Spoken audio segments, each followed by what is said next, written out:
the way an education savings account, an ESA, if you will, an ESA works is that, every state, Tennessee among them, appropriates and allocates certain money for each student to attend their neighborhood public school, right?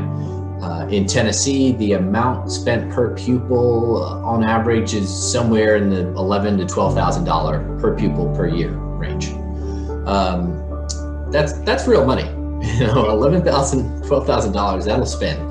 Of that, without like boring all of your listeners, watchers with school finance, there's a local part, a state part, a federal part. Well, what the education savings account does in Tennessee anyway, is it takes the state portion and it puts it into an account, right? So instead of just blindly sending all this money to the zone school, even if you don't want your kid going to that local school, instead it goes into an account. In our case, it would go into an online account, very secure.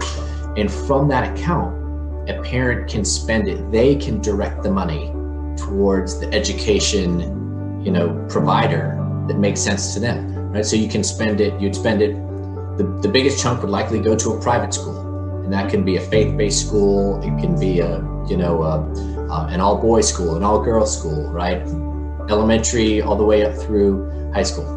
If there's money left over, you could spend that money on other educational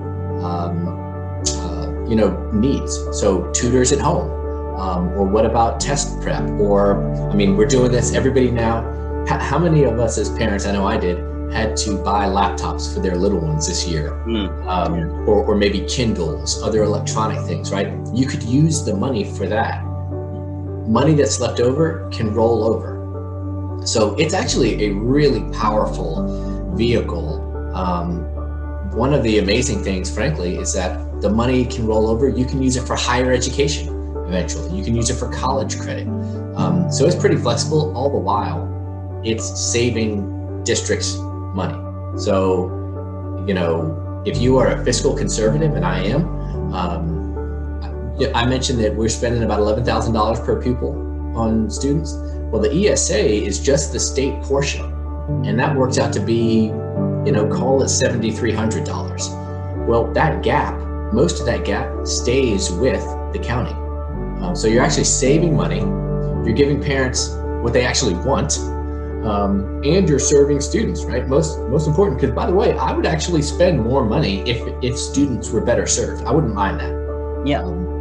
But we're able to do all three. So the ESA, it's a really powerful vehicle.